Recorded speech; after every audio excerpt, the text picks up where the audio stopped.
8h15, Public Sénat, Radio Classique, c'est l'invité. C'est ce qui va donner le ton politique pour toute la journée.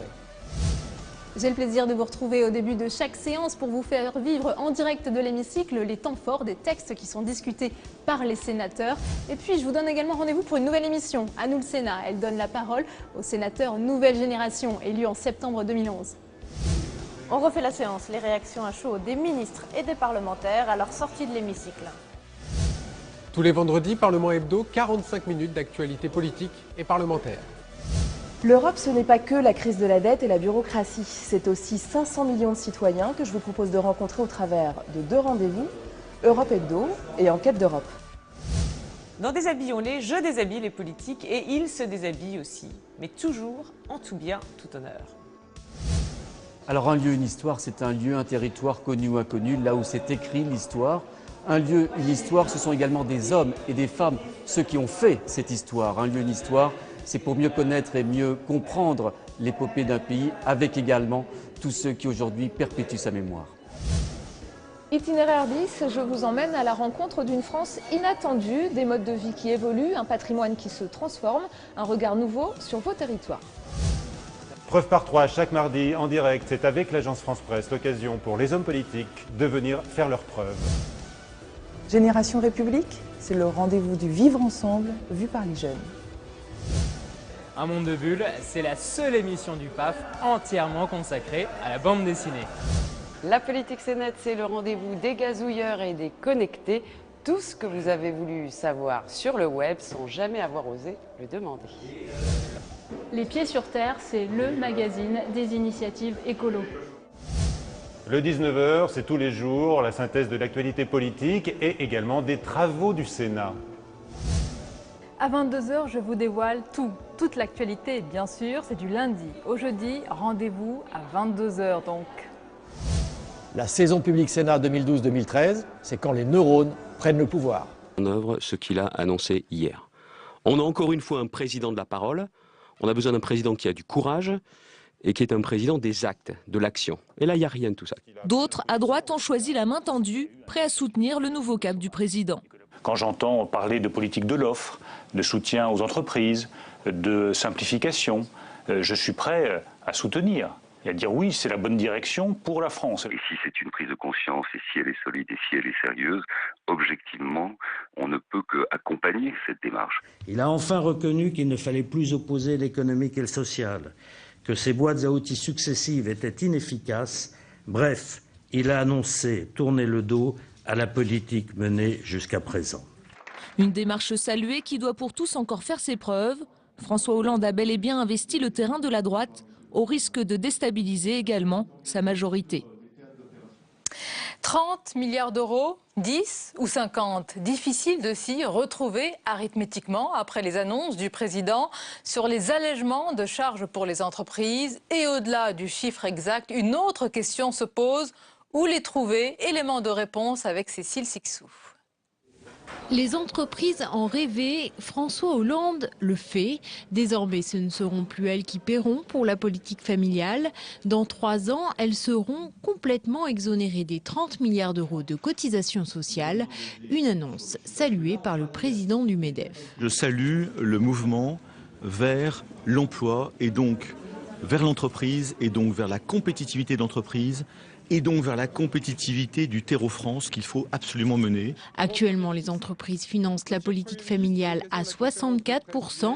Alors, qui va les remplacer? L'opposition s'interroge. 30 milliards que les entreprises ne paieront plus pour financer la politique familiale. Mais qui va payer? À coup sûr, les familles, les salariés, les retraités qui doivent donc se préparer à un nouveau matraquage fiscal. Les ménages ne compenseront pas, François Hollande l'a promis, mais du côté du gouvernement, impossible tout de même de donner des précisions pour le moment. La discussion, la concertation va s'engager entre les partenaires sociaux et le gouvernement pour voir comment faire évoluer le financement de la politique familiale, de la branche famille. Je veux insister sur le fait que l'évolution de ce financement ne signifie pas la remise en question de la politique familiale elle-même. Des prestations familiales intactes, patrons, syndicats et gouvernements se réuniront dès la semaine prochaine pour trouver une solution alternative de financement. Réduire le nombre de régions, ce pourrait être l'une des pistes pour faire des économies, alléger le millefeuille territorial, éviter les confusions et surtout clarifier les compétences. L'exécutif franchit là une étape supplémentaire en matière de décentralisation. En tous les cas, le débat est lancé et réveille les susceptibilités locales. On voit tout cela avec Sandra Cerquera. Parmi les pistes évoquées par François Hollande, la fusion des collectivités. Les régions d'abord, invitées à se rapprocher, passer de 22 à 15 régions pour réaliser des économies. Plusieurs départements pourraient également être absorbés par les métropoles qui verront le jour en 2016. Dans l'ensemble, l'UMP et le PS approuvent. L'Association des régions de France, elle, se dit surprise par l'annonce d'une diminution du nombre de régions. L'important pour Alain Rousset, c'est la spécialisation des compétences des collectivités. 5 milliards d'euros d'économies seraient en jeu. Imaginez aujourd'hui, vous avez l'État, 2 ou 3 fonctionnaires, vous avez la région, le département, l'intercommunalité, la commune. Donc vous avez 6 ou 7 personnes autour de la table pour décider d'une action en direction du logement. Ça va pas. Pour convaincre les élus locaux à jouer le jeu de la simplification, François Hollande brandit le bâton des dotations d'État. En bref, donner à ceux qui veulent se rapprocher, faire payer les autres. Une sorte de bonus-malus qui ne fait pas l'unanimité. C'est la carotte. Qu'est-ce qu'on a fait avec la carotte? Eh bien, on a déjà fait des intercommunalités qui parfois n'étaient pas tout à fait raisonnables. Uniquement, moi j'ai participé, enfin j'ai assisté plus exactement à des débats dans ces domaines-là. C'est que tout le monde se réunit et dit si jamais on arrive à se mettre d'accord et en mettre beaucoup dedans en se débrouillant bien, on va toucher des grosses primes. L'idée de fusionner les collectivités n'est pas nouvelle. Reste à savoir si François Hollande trouvera une majorité de gauche pour le suivre et voter cette nouvelle loi de décentralisation. Le président du Sénat a présenté ses vœux aujourd'hui, l'occasion pour Jean-Pierre Bel de revenir sur les critiques récurrentes faites à l'institution. Il est monté au créneau pour défendre le rôle du Sénat. On l'écoute. Le moins que l'on puisse dire, c'est que le Sénat fait l'objet de nombreux commentaires, quelquefois contradictoires, souvent étonnants. Je passerai sur les raccourcis de ceux qui, dans une forme de paresse intellectuelle, tiennent toujours le même discours. Pour cela, par principe, 2 chambres, c'est une de trop. Il y a ensuite ceux qui ne font pas l'effort de regarder ce qu'apporte concrètement le Sénat, bien sûr à la démocratie, mais aussi à l'élaboration de la loi et au contrôle de l'exécutif, mission essentielle, au cœur de nos institutions. Comment l'Allemagne a-t-elle réagi aux propositions du président français sur le couple franco-allemand, moteur de l'Europe? Nous allons poser la question dans un instant à une journaliste allemande invitée du 22h. Et en tous les cas, hier, François Hollande a beaucoup insisté sur ce couple et cette relation pour renforcer l'Europe. Un message d'amour qui, couplé aux annonces économiques, n'a pas échappé à Berlin et à sa chancelière. On voit tout ça avec Flora Sauvage. Plus que des discours, les Allemands attendent des actes. Si outre-Rhin, on salue le tournant social-démocrate de François Hollande, pour l'instant on regarde les propositions du président français avec prudence. Premier chantier, harmoniser les règles fiscales, notamment pour les entreprises. Et je fais 3 propositions. Une initiative pour une convergence économique et sociale entre la France et l'Allemagne. De ce point de vue, la décision allemande, dans le cadre de la grande coalition, d'instaurer un salaire minimum est un premier pas. Deuxième initiative, le volet énergétique. Pour François Hollande, la France et l'Allemagne doivent mieux se coordonner. Pourtant, les 2 pays suivent des stratégies différentes. Aujourd'hui, l'Allemagne a choisi de sortir du nucléaire, alors que la France ne l'envisage que dans un futur lointain. Enfin, le 3e chantier concerne la coopération militaire. Moi, je souhaite qu'il y ait un couple franco-allemand qui puisse agir pour l'Europe de la défense. Bien sûr, il y a la brigade franco-allemande, mais nous devons faire davantage que simplement une brigade. Pourtant, que ce soit pour l'intervention militaire au Mali ou en Centrafrique, l'Allemagne a refusé d'envoyer ses troupes. Et sur l'Europe de la défense, Berlin freine aussi. Le couple franco-allemand est aujourd'hui plutôt déséquilibré. Les bons chiffres de la croissance allemande continuent de faire pâlir d'envie la France. Le club d'éditorialistes du mercredi 22h. Et au menu ce soir, on va d'abord parler d'un couple et de ses relations. François Hollande et Angela Merkel, bien sûr. Hier, lors de sa conférence de presse, le président a annoncé plusieurs propositions pour ce couple qui rythme la marche, l'état de l'Europe. Nous verrons aussi comment son pacte de responsabilité et sa politique sociale démocrate sont perçus outre-Rhin. Et puis, autre sujet d'actualité ce soir avec les annonces du président sur quelle majorité peut-il compter. La gauche de la gauche hurle à la trahison, la droite se divise et les socialistes se rassemblent même si tout le monde n'est pas sur la même longueur d'onde. On en parle avec nos invités ce soir. Philippe Gouliot, bonsoir. Bonsoir Sonia. Bienvenue à vous, rédacteur en chef au service politique du Figaro. Avec nous également Michel Urvois, bonsoir. Bonsoir Sonia. Bienvenue Michel, éditorialiste politique à Ouest France. Nous accompagne également la journaliste allemande Ulrike Koltermann. Bonsoir Ulrike. Bonsoir, guten Abend. Guten Abend. Et notre dessinateur Hervé Baudry, bien sûr. Buonasera. Ah bien, vous êtes italien? Non, mais j'aime bien l'Italie. Chaque jour, ça change avec vous.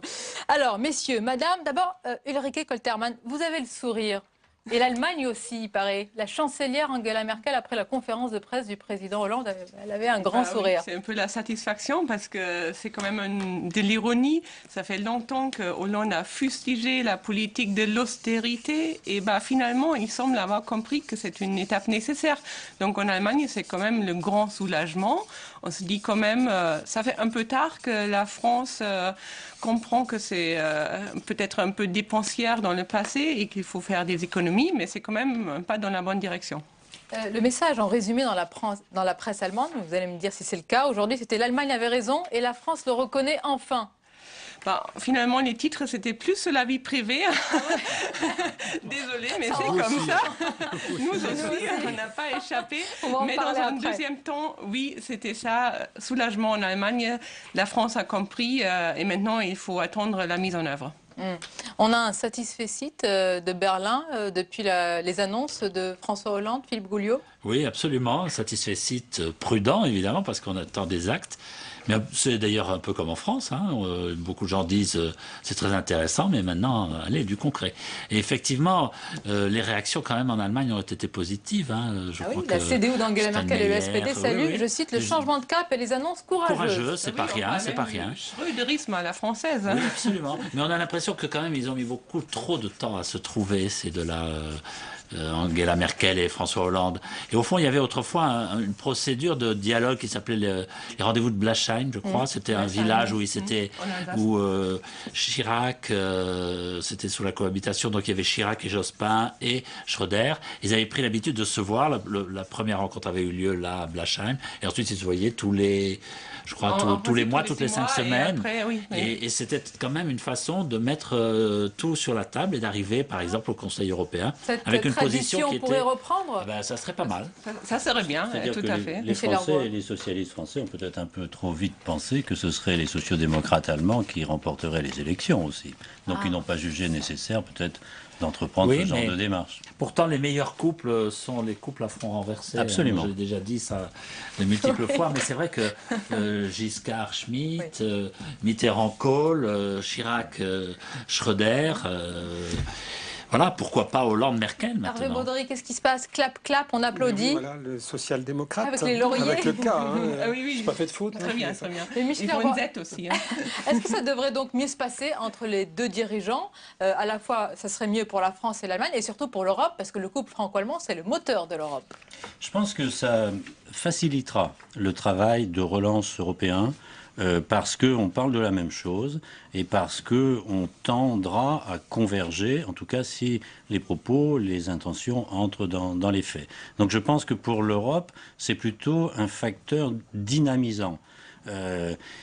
La seconde chose que ça va impliquer, parce qu'on va être en campagne pour les européennes en même temps que vont commencer à se mettre en œuvre ces annonces de François Hollande, il va être difficile pour la droite française de combattre un projet qui est apprécié au-delà des frontières françaises. En Allemagne, on vient de le dire, par la Commission européenne aussi. Je suis quand même un peu plus sceptique parce que si on regarde les propositions que Hollande a fait pendant cette conférence de presse, il n'y a pas grand-chose qui était nouveau. Et en plus, il y a des propositions totalement irréalistes. Là, il parle d'une entreprise sur le modèle d'Airbus pour la transition énergétique, mais on parle de deux pays qui ont pris des chemins totalement différents. L'Allemagne a décidé la sortie du nucléaire.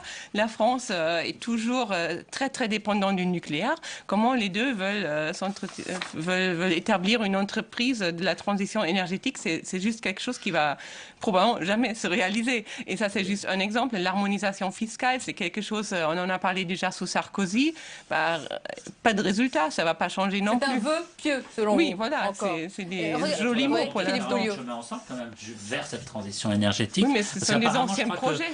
Oui, mais apparemment, l'idée de faire un grand projet style Airbus, justement, je me demande si s'il n'est pas allé trop loin, le président, et si en fait, ils ne vont pas plutôt rechercher des positions communes sur les énergies renouvelables et ce genre de choses. C'est possible. Peut-être moins Regardez, ambitieux, on mais va plus découvrir efficace. en exclusivité, au 22h de Public Sénat, la une de Closer. Ah oui, il a changé avec un K demain. Voilà, il se retrouve. François Hollande et Angela Merkel. Voilà, et pour rebondir en fait sur les projets franco-allemands, je vous propose aussi le futur scooter franco-allemand qui sera aussi hybride, hein, bien sûr, parce qu'il faudrait quand même. Bon, alors, pour rebondir sur ce couple franco-allemand, François Hollande a défendu aussi hier l'idée européenne avec véhémence, en estimant que l'avenir de la France et celui de l'Europe étaient liés. Il a dit « Il ne faut pas avoir peur de l'Europe, mais plutôt craindre qu'elle ne s'affaiblisse ou disparaisse. Je ne laisserai pas faire ceux qui veulent en terminer avec l'idée européenne, ni ceux qui veulent sortir de l'euro. » Il prépare déjà, Ulrike Koltermann, les esprits aux élections européennes. Est-ce qu'il y a une telle mobilisation outre-Rhin ? Ben oui, mais la France doit aussi avoir peur des élections parce que c'est quand même l'extrême droite qui est très très fort en ce moment-là. Et il suffit de regarder la presse britannique qui a mis Marine Le Pen sur la couverture d'Economist. Donc ça veut dire qu'il y a un grand danger et ça, on regarde ça en Allemagne avec beaucoup d'inquiétude. Michel Hervois, le président a sonné la mobilisation. Bien sûr, mais je crois qu'en France aussi, on est bien conscient de ce danger. On est surtout conscient de du risque de démobilisation des autres partis, du Parti socialiste, mais aussi de l'UMP. D'ailleurs, les dernières enquêtes politiques montrent qu'il n'y a pas d'engouement ni pour l'un ni pour l'autre, et pas pour l'UMP non plus. Donc, le risque, il est là. Il est dans l'abstention, et dans une abstention qui ne serait pas uniquement un désintéressement, qui serait aussi une abstention positive en choisissant de ne pas aller voter. Philippe Gouliot. Oui, mais le risque, c'est effectivement aussi que soit surreprésenté dans le prochain Parlement européen, en tout cas dans la délégation française, des partis très eurosceptiques. Parce que ces élections, elles profitent à qui, généralement, à ceux qui émettent un discours contestataire sur l'Europe. Le Front National et le Front de gauche, et le parti de gauche, Mélenchon, à gauche. Donc ça, c'est un vrai risque que les partis qui sont favorables à l'Europe soient sous-représentés. C'est-à-dire qu'au Parlement européen, il pourrait y avoir plus, finalement, de personnes anti-européennes. En tout cas, un Parlement anti-européen, quelque part. Il y aura sans doute une forte minorité anti-européenne, oui. C'est une angoisse, une hantise également. Oui, en Allemagne, on a le fameux parti AfD, qui veut même sortir de l'euro. Oui. Et ils ont frôlé le 5%, le seuil pour entrer dans le Parlement. Donc, on peut s'attendre qu'aux élections européennes, ils vont gagner beaucoup de votes. Et d'ailleurs, Marine Le Pen a déjà commencé à chercher des alliés en Europe. Elle est allée voir... elle a fait une tournée en Autriche, en mettant à l'écart, évidemment, tous ceux qui sentent beaucoup trop le soufre, comme Obdoré en Grèce. Mais elle essaie de concilier les bonnes grâces de ces partis pour fédérer autour d'elle. Avant les élections européennes. Oui. Alors, il y a l'autre sujet dont vous avez parlé, Ulrike Koltermann. Il fait donc la une aussi, apparemment, des journaux allemands. C'est le couple présidentiel. On a vu beaucoup, quand même, les médias anglo-saxons qui en ont parlé. La presse allemande aussi se fait l'écho. Oui, beaucoup. En quels termes ? Surtout, par exemple, il y a le journal Le Quotidien Die Welt qui a essayé de transférer cette histoire. Imaginez-vous que Angela Merkel était amoureuse d'un acteur sexy allemand. Et vous arrivez à l'imaginer facilement. Donc, tout ça, c'est tellement grotesque que, en Allemagne, c'est vrai, on s'amuse un peu. Et aussi, on se dit, c'est dommage que ce sujet parasite un peu le message des réformes structurelles économiques qui sont beaucoup plus importantes. Les médias étrangers sont vraiment beaucoup emparés de ce sujet. On avait, je crois, lundi soir, un journaliste italien, Alberto Toscano, qui nous disait les médias italiens, les journaux télévisés italiens ont ouvert avec ce sujet. Ils parasitent évidemment les grands dossiers de l'État. Est-ce qu'il aura un impact sur l'image à terme du président? La France, ça paraît plus compliqué. C'est une question très difficile, mais s'il réussit dans son pari économique, moi je serais prêt à parier que ça n'aura pas beaucoup d'impact, qu'on l'oubliera assez vite. S'il réussit, tout est là. S'il ne réussit pas, là ça risque d'être doublement catastrophique. Donc les deux sont liés, bien sûr. Les deux sont liés. Oui. Regardez la caricature d'Hervé Baudry. Une liaison, moi, dit Angela Merkel. Trop dangereux, oui. Il faut se souvenir que... Oui, d'ailleurs, on va demander... Il fait déjà du ski, hein. Il y a déjà du ski, alors... On en profite pour vous demander des nouvelles d'Angela Merkel. Fracture quand même sérieuse. Je ne l'ai pas eu au téléphone récemment. Mais est-ce qu'elle marche bien? Non, mais... Elle a repris ses activités. Elle a repris ses activités. Elle n'a pas posé pendant longtemps. Elle a même fait des petites blagues, donc tout va bien. Elle a fait une rechute, je crois. Hein. Quand elle a découvert Closer, elle a rechuté.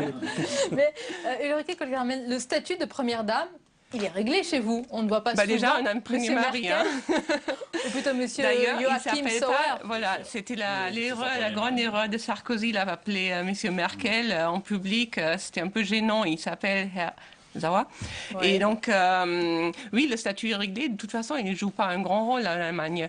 Et on regarde la France avec un peu d'amusement parce que maintenant, c'est clair, la France, on ne sait pas s'il y a encore une première dame. Et même peut-être une deuxième, voilà. Ouais. Et comment elle s'appelle?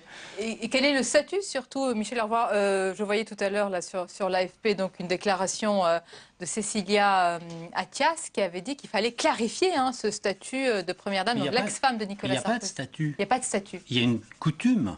Une tradition, voilà, des usages, comme l'a dit François Hollande. Un usage, absolument. Voilà. Donc après, qu'est-ce qu'il faut clarifier? Moi, je pense que les proches du président ou de la présidente ou de la chancelière, parce qu'on compare des choses qui ne sont pas tout à fait comparables non plus, ont droit évidemment à un certain nombre de choses supportées par le contribuable, supportées par la dépense publique et notamment la protection. Mais est-ce qu'il faut aller au-delà? C'est une vraie question. Au nom de quoi la première dame ou le premier conjoint de France ou d'un autre pays vivrait à la présidence et bénéficierait de personnel, d'un bureau, de frais de déplacement? Ça n'est pas obligatoire. Moi, ça me paraît pas... Enfin, je pense qu'il y a un certain nombre de démocraties, nordiques en particulier, et puis à l'Allemagne, où ça se passe très bien d'une autre manière. Donc je pense que... Ça peut être le modèle... Ça pourrait être le modèle à suivre. Voilà, je pense qu'il y a quelque chose à simplification, inventer, mais encore un choc de simplification. Ça ne me paraît pas automatique. Regardez Philippe Gouliot. Vous voyez, Hervé Baudry a trouvé la solution. Le premier homme en Allemagne, évidemment, c'est Derrick. Il est sûrement plus connu que Joachim Sauer. Oui, c'est vrai. La question, on ne se la pose pas beaucoup pour le Premier ministre en France. Le Premier ministre, il fait son travail et l'épouse du Premier ministre, on se soucie assez peu de ce qu'elle fait. Mais en même temps, à l'étranger, pour les déplacements, c'est le couple présidentiel qu'on voit d'abord. Il y a une image, Mais Angela Merkel n'est pas présidente. Oui, exact. Donc c'est pas tout à fait la même chose. Et dans l'ordre protocolaire, elle n'a pas de rôle, la femme de votre président. Déjà, eux aussi, ils ne sont pas mariés, donc voilà, ça existe. Très bien. Mais le problème en France, c'est surtout que la question n'est pas tranchée. S'il change la première dame, bon, ok, c'est pas la première fois que ça arrive. Sarkozy aussi, il a changé, mais au moins il a tranché. Hollande, il dit en public, je vais vous parler plus tard.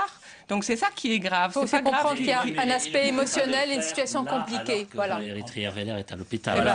Ça, c'était pas envisageable en seul instant. On ne peut pas demander une explication. Effectivement, non, c'était pas possible.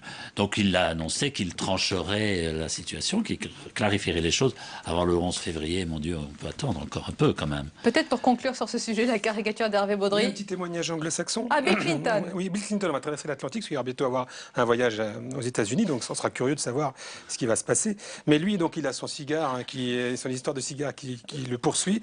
Et notre président, il a un casque en boulet, quoi, on va dire. Remarquez, ça n'a pas si mal réussi à Hillary d'être trompée, finalement. Hein. D'avoir Clinton pardonné. a fait un... D'avoir pardonné, on va plutôt d'ailleurs. retenir. C'est ça, Exactement, surtout. Philippe C'est d'ailleurs Bouillon, ça, exactement. exactement.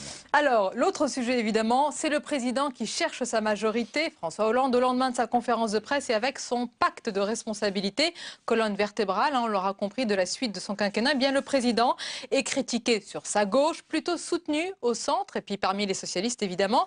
Il a quelque peu déboussolé l'opposition. Michel Leroy, c'est une situation quand même qui est inédite. Qui est inédite. Alors, il y a à la fois de la clarification et de l'embarras. Il y a de la clarification sur les extrêmes. Parce que là, clairement, maintenant, Mélenchon et ses amis peuvent, comment dire, profiter de la fenêtre de tir pour organiser une gauche en complète opposition au Parti socialiste. Et Marine Le Pen en tire argument également pour dire un peu plus que UMP et PS, c'est la même chose. Donc, clarification.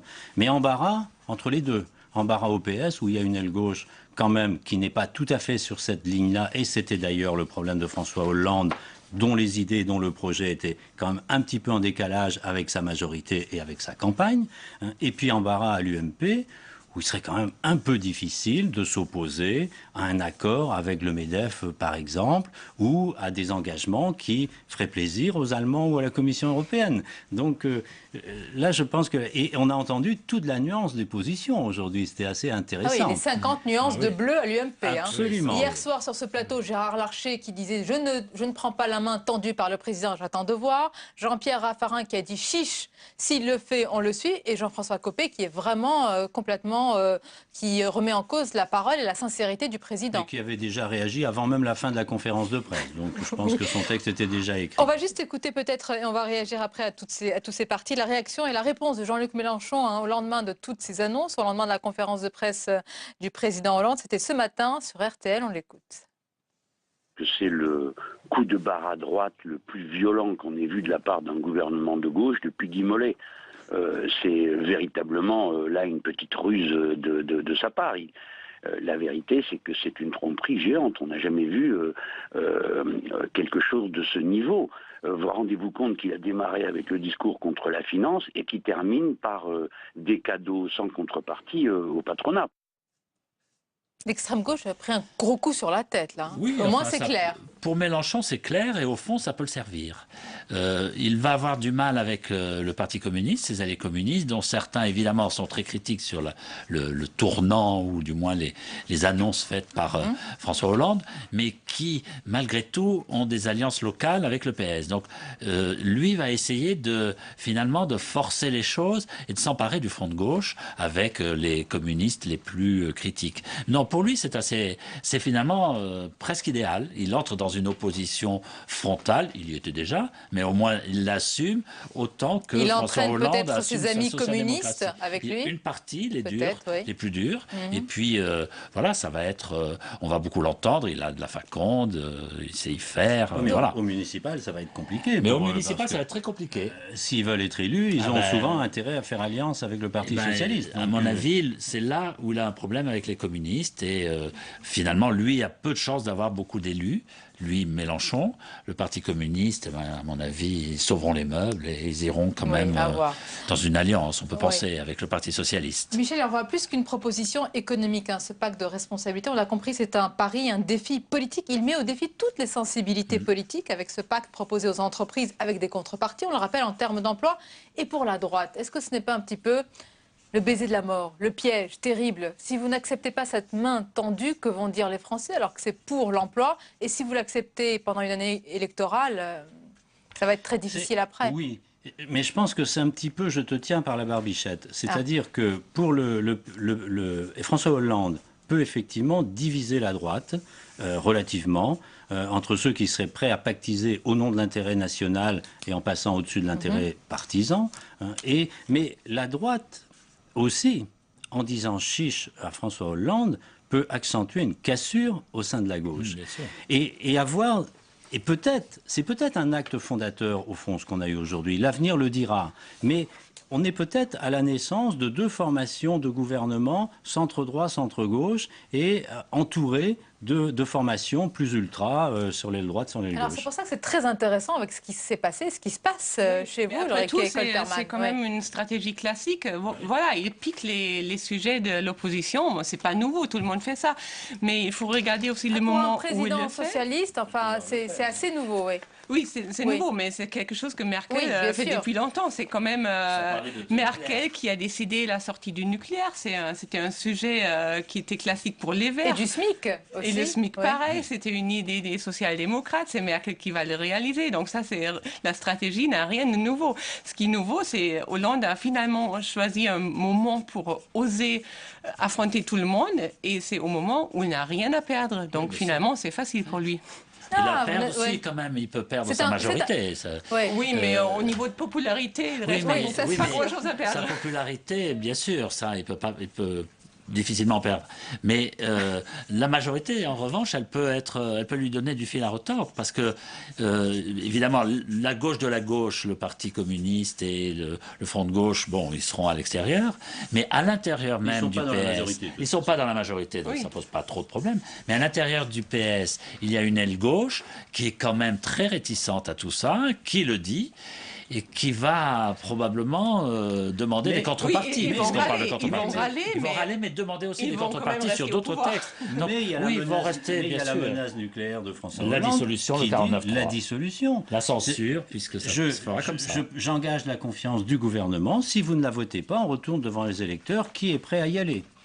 Et là, ça donne à réfléchir. Et là, il y a beaucoup de députés élus ric-rac dans leur circonscription qui regarderont. Et les écologistes. De toute façon, il y a un tel flou dans toutes ces propositions qu'il y a beaucoup de marge encore, même pour convaincre ceux qui râlent aujourd'hui. Il y a du flou dans les propositions. Mais il n'y a pas de flou dans l'orientation qu'il a donnée, pour une fois. Il y a peut-être du flou, mais il pousse la chansonnette, François Hollande. Regardez chez Hervé Baudry. Vous connaissez Félicie aussi, la chanson Félicie aussi, Fernandel. Et bien voilà, là, il baisse les cotisations des entreprises. Félicie Sarkozy aussi. Sarkozy aussi. Mais Ulrike Koltermann, lors de la formation de la coalition en Allemagne, on s'est étonné en France, on s'est étonné un petit peu quand même que les ennemis politiques d'hier puissent s'entendre, certes, après avoir signé quand même un accord, un pacte de gouvernance très très précis et très calibré, mais ils s'entendent et ils gouvernent ensemble. Comprenez qu'ici, c'est beaucoup plus compliqué, même si ça peut être une tactique politicienne de s'entendre sur un programme, alors que chez vous, ça semble presque naturel. Oui, mais ils sont un peu forcés à s'entendre parce qu'on a le fameux seuil de 5%, donc on a beaucoup moins de partis. Voilà, donc du coup, les grands partis doivent s'entendre. Mais si on regarde de près le fameux contrat de coalition, ça ressemble presque un peu au pacte de responsabilité. Si on regarde de près, c'est assez flou. Il y a encore beaucoup de marge. Et même si on regarde le SMIC, c'est pas à partir de quel moment il y a le SMIC pour tout le monde. Donc vous êtes en train de nous dire qu'on a loué vos qualités, on a beaucoup parlé du culte, du compromis en Allemagne, et tout ça est en train finalement de partir un petit peu... Le dialogue social, il existe, mais c'est vrai, par exemple, le SMIC, c'est pas du tout donné. Forcément, parce qu'on a le dialogue social, ça veut dire qu'on commence à dialoguer et à négocier, et le SMIC, ça va être... un jour plus tard, mais ce n'est pas encore dans la loi. Vous avez parlé de quelque chose qui est très important, c'est le dialogue social. François Hollande en a beaucoup parlé hier. Il veut évidemment intéresser et puis négocier avec les partenaires sociaux pour ce pacte de responsabilité. Peut-être d'ailleurs sur le modèle allemand où le dialogue social est prééminent, très fort, très important, Michel Urvoas. Il y croit vraiment, et Jean-Marc Ayrault aussi. Ils sont vraiment... C'est une vraie conviction. Ah, c'est une vraie conviction, ça j'en suis sûr. Après, il faut se méfier du résultat du dialogue social, en tout cas en France, parce que on peut arriver très vite au plus petit dénominateur commun et avancer modestement. Mais bon, on a vu qu'on fait des petits pas en matière de formation professionnelle, en matière même de retraite, etc. L'accord sur la flexibilité du temps de travail, c'est quand même le résultat de la négociation sociale. Donc ça fonctionne. Ça prend du temps. Le résultat n'est pas forcément spectaculaire, mais on avance. Donc je pense qu'ils font ce pari-là également, et avec la conviction que c'est utile, que ça réussit. Comme disait Marc Blondel, finalement, François Hollande a donné du grain à moudre. Il a donné du grain à moudre à la négociation entre les partenaires sociaux et même entre les partis. Il a dit d'ailleurs, mais si les partis veulent participer à tout ça, ils sont les bienvenus. Donc l'impression qu'on a quand même, c'est que alors qu'il était vraiment au plus bas, à la fois parce que sa cote de popularité est très très très très faible, parce qu'il n'a pas obtenu les résultats qu'il espérait sur le chômage, et puis parce que les développements de sa vie privée aussi sont venus perturber les choses. Il était au plus bas et on a quand même l'impression qu'il a repris l'initiative pour presque la première fois depuis qu'il est élu. C'est donc lui qui donne le tempo et les autres doivent se déterminer par rapport à lui, les syndicats, le patronat et les partis politiques, de droite et de gauche. Oui, Ulrike Koltermann, c'est une stratégie quelque part du rebond. Elle peut être classique chez les responsables politiques qui cherchent toujours à rebondir, à avoir un nouveau souffle. Comment la presse allemande a traité justement cette inflexion, ce virage? Est-ce que, parce qu'ici en France, on a dit en fait que François Hollande, ce qu'on en parlait, Michel Hervoy, est un petit peu revenu à lui-même. Il a un petit peu fendu l'armure en fait. Il a toujours été social-démocrate. Est-ce que c'est un débat? Ça a été l'occasion d'un débat chez vous? On parle beaucoup. Est-ce que c'est un tournant? Est-ce que c'est un virage? Et surtout, il y a un titre que j'ai vu dans plusieurs médias allemands, c'est « Bienvenue dans la réalité ». Ah oui, tout est dit. Hervé Baudry, bienvenue au rue du Cirque. La politique de l'offre, voilà, la politique de l'offre, lui, il a aussi une vie à gérer, donc pour lui, c'est offrir des fleurs, peut-être. Dites-le avec des fleurs aussi. Exactement. Michel Hervoy, sur tout ce qui va venir, sur ce pacte de responsabilité dont le président a présenté un agenda, alors on dira précis ou pas, est-ce que ça a été suffisamment détaillé, on verra, mais le débat parlementaire à venir sera intense, ce sera une bataille âpre en perspective. Forcément, elle va être âpre, à ceci près que s'il s'agit de voter des choses qui auraient été négociées par les syndicats et le patronat, ce sera difficile de défaire ce que la négociation aurait fait. Donc on risque d'avoir peut-être un Parlement, si c'est le cas, si c'est le scénario de la négociation qui l'emporte, un Parlement un peu frustré dans ses marges de manœuvre. Donc nous verrons tout cela. Je voudrais qu'on termine notre club digitalis par un autre sujet, une autre annonce qui a été faite aussi hier lors de cette conférence de presse concernant les régions, la réduction du nombre de régions. On va en parler avec vous, Ulrike Koltermann, parce que chez vous, ce sont les Länder, c'est totalement différent. On va quand même en parler, c'est très intéressant de comparer les deux. Mais Philippe Goulot, est-ce que ça peut être enfin le grand soir territorial? Ça va être difficile. On a beaucoup connu ça. Oui, j'aurais envie de dire que ce serait formidable si, mais on sait qu'il va y avoir beaucoup de réticences, beaucoup de freins, partout d'ailleurs, à tous les niveaux de ce fameux millefeuille territorial. On peut penser que chacun va vouloir défendre sa paroisse, si je peux dire. Et ça va être très difficile. Les susceptibilités locales se réveillent à tous les niveaux. Oui, à tous les niveaux. On le voit partout. On voit par exemple les réticences à Marseille autour de la métropole, parce que les maires veulent défendre leur position.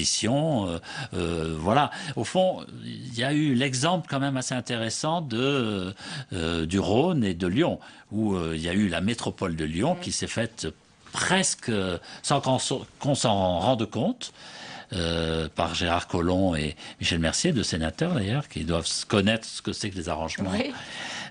Et finalement, ça marche. Et qu'est-ce qui va rester du département? Pas grand-chose. Donc c'est comme ça que ça va fondre. Deux choses, Sonia. Je pense qu'il faut... Alors, on peut faire des économies. Elles ont été chiffrées, d'ailleurs, par des études, quelques dizaines de milliards à terme. Mais je dis bien à terme. Donc, première remarque, ça prend beaucoup de temps. Nos besoins d'économie sont immédiats. C'est la première difficulté du gouvernement. Donc, attendez, quand il nous dit c'est une source d'économie, oui, alors, mais à long terme. Mais à long terme. Le temps de faire tout ça, oui. Et deuxième bémol, l'économie est relative. Parce qu'on peut, bien sûr, il y a des économies de structure à faire. On peut fusionner des régions, des départements, etc.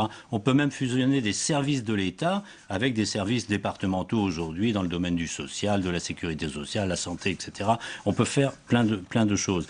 Mais on ne va pas supprimer la dépense elle-même. On continuera à financer la santé, on continuera à financer les lycées, les collèges, etc. Donc, ne nous faisons pas d'illusions sur l'ampleur et la brutalité de l'économie. Mais là, on parle comme si c'était la première fois que Hollande avait cette super idée. C'est quand même, ça a été fait plusieurs fois. Et ça a été même dit 2 fois dans les 5 dernières années. Sarkozy l'a essayé, lui-même, il avait instauré cette loi. C'est quand même. Il y a eu un référendum qui a échoué. Mais c'est d'abord une reconnaissance d'un échec. Ça n'a pas marché jusque-là. Que vous êtes dur, Ulrike Koltermann, avec nous. Attention, on va analyser, on va passer au scanner la politique allemande bientôt. Je pense quand même qu'au-delà des économies que ça générerait, qui sont effectivement sur le long terme, je pense que ça pourrait aussi donner un dynamisme aux régions. C'est-à-dire que les régions plus grandes pourraient lutter plus efficacement peut-être face aux Länder. Pour moi, c'est moins la taille qui est importante la puissance. Que les compétences et donc les marges de manœuvre budgétaires dont elles disposent. Aujourd'hui, les régions françaises sont petites par la taille, petites par le budget et n'ont pas de liberté budgétaire, de liberté fiscale. Non, les Länder, c'est pas très différent. On a une petite ville comme Bremen et on a la Bavière. C'est le grand écart là. Les compétences sont beaucoup plus larges que dans les régions françaises. En tout cas, Hervé Baudry a une idée pour faire des économies. Du millefeuille au croissant, il n'y a que quelques pas. Hein, on va apporter les croissants. Il est un peu tard à 22h demain matin. Alors, messieurs, madame, comme tous les mercredis à présent, la revue de presse de vos hebdos et vous réagissez. On va d'abord regarder la une du Point. Regardez cette une. Ça déménage, la voici. Tournant économique et vie privée bousculée dans la sphère personnelle. Eh bien, le président affiche un réformisme inédit pour l'hebdomadaire. Michel Lervois, il y a comme ces deux images à la fois de l'homme, François Hollande, et du président Hollande qui sont un petit peu mis face à face, en tous les cas comme s'il avait quelque part fendu l'armure, j'allais dire, sur les deux terrains. Nous verrons pour le reste s'il y a clarification. Nous verrons, mais peut-être que pour la première fois, il y a une superposition parfaite entre ce qu'il est, ce qu'il dit et ce qu'il a l'intention de faire. Et ce qu'il veut. L'Express à présent, regardez, qui titre sur le discrédit du président qui doit gérer les conséquences de ce qui est appelé l'affaire Gaillet. Selon l'hebdomadaire, François Hollande pourrait payer la facture sentimentale. Philippe Gouliot, ça c'est à voir peut-être à long terme, c'est compliqué. On verra effectivement sur le long terme, mais c'est pas impossible, bien sûr. Ulrike Koltermann. Moi, ce qui me frappe, le point, c'est on se pose la question s'il voulait quand même dire Valérie Trierweiler va déménager, mais bon, c'était peut-être un peu trop long pour ce titre. Oui, il y a eu beaucoup d'interprétations sur les titres d'ailleurs de l'hebdomadaire Le Point, même de la semaine dernière. Le Nouvel Observateur à présent, et cette question... Eh bien, regardez, comment l'esprit soigne le corps. Guérir sans médicaments, à découvrir. Et je vois que ça vous inspire, Hervé Baudry. Non, mais c'est pour la maladie d'amour, est-ce que ça se guérit? Ah, ça. Et la confiance peut aussi permettre de guérir sans médicaments. Exactement. Et regardez, Hervé Baudry. Ben oui, il y a quelqu'un qui aime bien les ruptures, parce qu'il a créé un sacré pataquès dans l'univers politique cette semaine, en changeant de cap. Et il prend un nouveau cap. Et nous verrons, nous suivrons tout ça, on aura l'occasion d'en reparler. Messieurs, madame, merci beaucoup d'avoir été les invités du 22h. Merci à vous, merci Hervé Baudry. Merci. À la semaine prochaine. La dernière page du 22h avec tout ce qui vous a échappé dans le reste de l'actualité. En bref, le maire UMP de Corbeil-Essonnes, Jean-Pierre Bechter, et d'autres membres de l'entourage de l'industriel Serge Dassault ont été placés en garde à vue ce mercredi dans l'enquête sur les soupçons d'achat de vote au municipal de 2008, 2009 et 2010. Et l'on termine cette édition à présent avec le tour de l'info comme tous les soirs. Tout ce qui vous a échappé dans le reste de l'actualité en France et dans le monde. C'est signé Agathe Pécastin.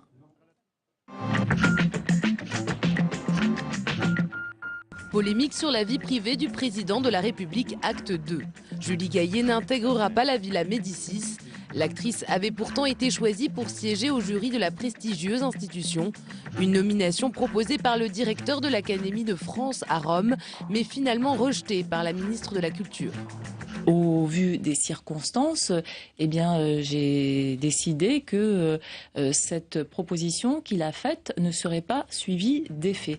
La place revient à la romancière et scénariste Emmanuelle Bernheim.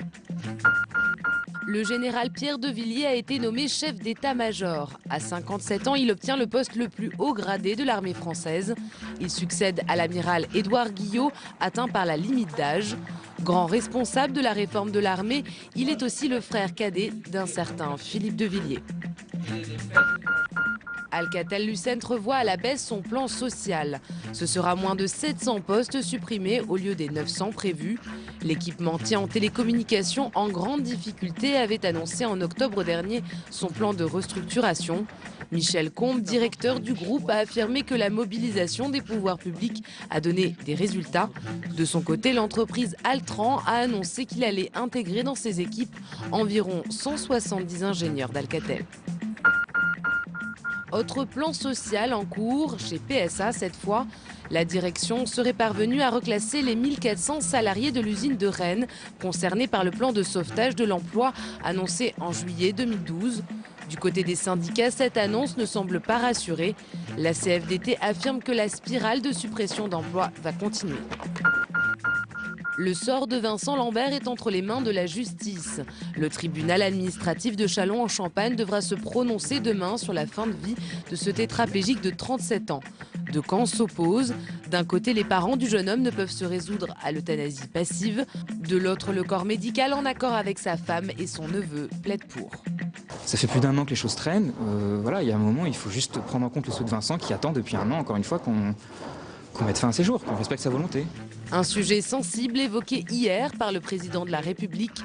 Lors de son grand oral, François Hollande a exprimé son souhait d'établir un texte de loi accordant le droit à une assistance médicalisée dans un cadre strict.